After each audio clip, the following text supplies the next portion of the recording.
यहां तक हो गया जी। देखो बेटा जरा ध्यान से, तो यहाँ अपन को क्या दिख रहा है बेटा, बौद्ध साहित्य या बौद्ध धार्मिक साहित्य जिसे कहा जाता है। तो बेटा कुछ ग्रंथ हैं जिन्होंने जी बताया जा रहा है कि बेटा बौद्ध धार्मिक को किस प्रकार लिखा गया, बौद्ध धार्मिक को किस प्रकार आगे बढ़ाया गया, तो उनके बारे में जिक्र किया जा रहा है। जैसे यहाँ इन्होंने क्या बताया बेटा, त्रिपिटक। क्या बताया बेटा, त्रिपिटक। तो बौद्ध धर्म के अंतर्गत त्रिपिटक है, एक तो विनय पिटक और दूसरा कौन सा है, स्वत्त पिटक, और तीसरा कौन सा बेटा, अभिधम्म पिटक। तो यहाँ बौद्ध धर्म में इनका महत्वपूर्ण योगदान है अगर साहित्य की बात की जाए इनके अंतर्गत, क्योंकि इससे उस समय का हम अनुमान लगाते थे कि वहाँ शिक्षाएं कैसी होती थी, वहाँ धर्म के अंतर्गत लोगों को क्या सिखाया जाता था। तो उससे संबंधित पूरा का पूरा जो साहित्य है वो मेनली यहाँ देखा जाए विनय पिटक, स्वत्त पिटक और अभिधम्म पिटक को देखा जाता है। जैसे कि बौद्ध संघ के अंतर्गत नियम बनाना कि किसको क्या कार्य करना है, क्या नहीं कार्य करना है, वो अपना काम करता था। और यहाँ जैसे 4 नियम के लाने अपन एनसीईआरटी में देखेंगे तो कुछ उन्होंने जिक्र भी किया, कुछ इवेंट भी। जैसे बौद्ध संघ के अंतर्गत अपन देखेंगे भिक्षु भिक्षुणी होते थे, मॉन्क्स और नन हुआ करते थे। तो इनका मुख्यतः काम क्या होता था कि जो कार्य जो अपने कर रहे हैं वो काम स्वयं करेंगे, किसी दूसरे पर नहीं टालेंगे।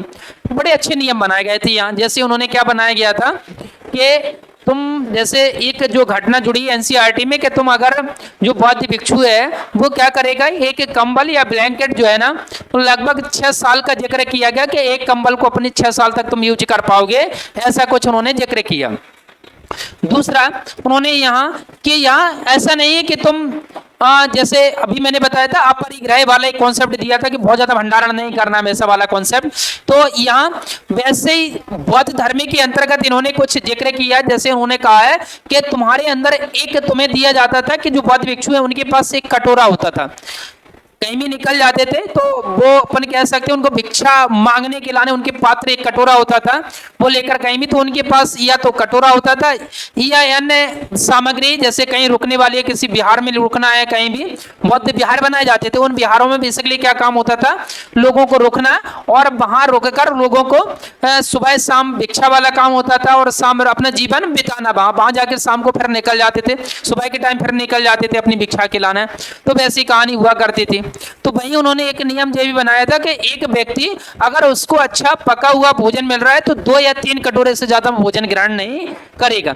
अगर इससे ज्यादा अगर उसको प्राप्त होता है तो वो आपस में बौद्ध संघ है, यूनियन है, बौद्ध यूनियन है, उन संघ के अंतर्गत सभी लोगों को क्या कर देगा, डिस्ट्रीब्यूट कर देगा। ऐसा उन्होंने अपने नियम बनाए थे। तो बेसिकली ये सारे नियम किसके अंतर्गत बनाए गए थे बेटा, विनय पिटक के अंतर्गत बौद्ध संघ के नियम निर्धारित किए गए थे। स्वत्त पिटक के अंतर्गत क्या क्या, भगवान बुद्ध की धार्मिक शिक्षाएं। क्या बेटा, धार्मिक शिक्षाएं कि शिक्षा या धर्म से संबंधित शिक्षा दी जा रही है, जैसे नॉन वायलेंस थ्योरी हो गई है या उससे रिलेटेड हो गई है कि तुम्हें धर्म में रहकर क्या क्या करना है। तो यहाँ शिक्षाओं के रूप में अपन देखेंगे बेटा, बेसिकली पहले क्या था कि यहाँ इन्होंने बौद्ध धर्म के अंतर्गत के जो कर्म कांडता वगैरह है, प्रारंभ से ही बौद्ध धर्म निकल कर आया तो वहां कर्म कांडता का कहीं भी जिक्र नहीं किया गया है। या जैसे अपन ने देखा था ना कि जो वैदिक धर्म है उसमें बहुत सारी कर्म कांडता आ चुकी, जटिल ग्रंथ लिखे गए हैं, चाहे वो वेद हो, चाहे वो उपनिषद हो, चाहे वो पुराण हो, जो जटिल ग्रंथ लिखे गए, मतलब संस्कृत भाषा का क्या यूज किया गया। बट यहाँ इन्होंने क्या किया बेटा, संस्कृत भाषा को महत्व न देते हुए इनकी जो लैंग्वेज थी बेटा कौन सी थी, पाली भाषा थी। और पाली भाषा उस टाइम की आम बोलचाल की भाषा थी, लोकल लैंग्वेज जिसे बोला जाता है, तो उस टाइम की लोकल लैंग्वेज के रूप में इसको जाना जाता था। तो उस टाइम बेसिकली इसको महत्व दिया गया था। तो ऐसे ही हम तो अभिधम्म पिटक मतलब यहाँ दर्शन के बौद्ध धर्म के अंतर्गत की बौद्ध धर्म क्या है, संघ क्या है, उससे रिलेटेड पूरी जो फिलॉसफी है बौद्ध धर्म की वो पूरी इसके अंतर्गत बताएगी, धर्म के अंतर्गत बताएगी। 3 है विनय पिटक, स्वत्त पिटक और अभिधम्म पिटक। तो इनको क्या बुलाया गया बेटा, बेसिकली त्रिपिटक क्या दिया गया, नाम दिया गया। इसी के अंतर्गत अपन देखेंगे दीपवंश और महावंश का भी क्या किया गया, जिक्र किया गया। तो यहाँ दीपवंश और महावंश जो 5वीं और 6वीं शताब्दी के आसपास इनको लिखा गया। और बेसिकली यहाँ देखा जाए तो बेटा कौन किसका जिक्र किया गया, श्रीलंका के इतिहास का जिक्र किया। और श्रीलंका को यहाँ सिंघल नाम यूज किया गया, क्या सिंघल वर्ड का क्या किया गया, यूज किया गया, जो कि मॉडर्न श्रीलंका के नाम से यहाँ यूज होता है। तो दीपवंश और महावंश के अंतर्गत उस टाइम यहाँ आप देखोगे मिलिंद पन्नू, क्या बेटा, मिलिंद पन्नू। तो मिलिंद पन्नू क्या है बेटा, अगर देखा जाए तो एक ग्रंथ है जो कौन से धर्म से संबंधित है बेटा, बौद्ध धर्म से संबंधित है। और यहाँ इन्होंने बेसिकली अगर देखा जाए तो यूनानी जो मिनांडर है और बौद्ध भिक्षु है, दोनों जो है नागसेन है, और इनके मध्य जो वार्ता हुई है शिक्षा को लेकर या बौद्ध दर्शन को लेकर, उनके के बौद्ध धर्म क्या है उससे रिलेटेड कौन ने बेटा, मिनांडर ने क्वेश्चन कौन से किए, बौद्ध भिक्षु नागसेन से किए। तो इन्होंने बौद्ध धर्म से संबंधित जितने सारे जो क्वेश्चन थे उन सब का इन्होंने क्या किया, उनका रिप्लाई दिया, जवाब दिया, और इसके बाद फिर इनको नाम दिया गया, इस ग्रंथों का नाम दिया गया बेटा मिलिंदो पन्नू नाम दिया गया। ठीक है, इसी प्रकार हम देखेंगे तो इनके साहित्य के अंतर्गत क्या बेटा, जातक कथाएं, किनका जिक्र किया गया बेटा, जातक कथाएं। जातक कथाएं क्या होती हैं, तो जातक कथाएं ये कि भगवान बुद्ध के पूर्व की जन्म की घटनाएं उन सबको इंक्लूड करके क्या बोला गया बेटा, जातक कथाएं। इनकी संख्या कितनी है बेटा, 549 है, और ये क्या बेटा, भगवान बुद्ध के जन्म की पूर्व की घटनाएं हैं और उनका जिक्र कर किया गया, तो उनको क्या बोला गया, जातक कथाएं बोला गया। मतलब ऐसा माना जाता है कि जो भगवान बुद्ध आएंगे तो उससे पहले भी इनके जन्म की जो घटनाएं उनका इन्होंने जिक्र किया कि हम ऐसे थे उस परिवार में। कहा जाता है ना कि कोई कन्या जन्म ले लेती है, फिर वो अपने पूर्व जन्म की बातें करती है कि हम ऐसे ऐसे थे, तो ऐसी कहानी रहती है ना। हमारे यहाँ एक परंपरा है, तुमने देखा होगा ना, तुम्हें नहीं पता होगा, अभी तुम बच्चे हो सके ऐसा नहीं पता होगा।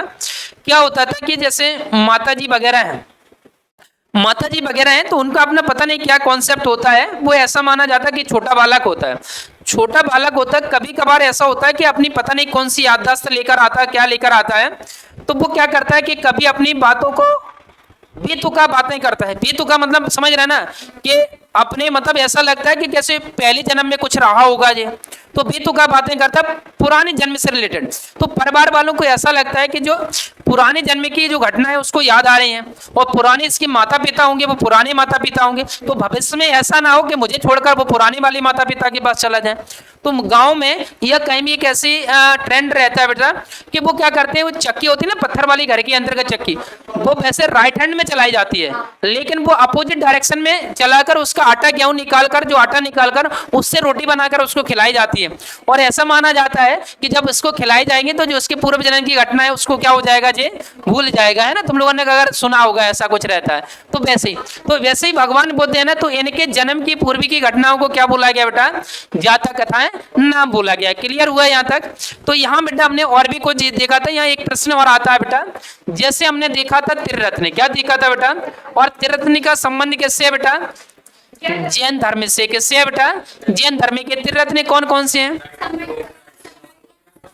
जे किसके होगा बेटा, जैन धर्म के। और वही यहाँ अगर देखा जाए तो बौद्ध धर्म के त्रिरत्न कौन कौन से हैं, बौद्ध धर्म के त्रिरत्न कौन है बेटा, कौन है, बुद्ध धम्म संघ। कौन है, बुद्ध धम्म और संघ। लिख लो जरा इनको, कहीं भी नोट कर लो इनको, है ना।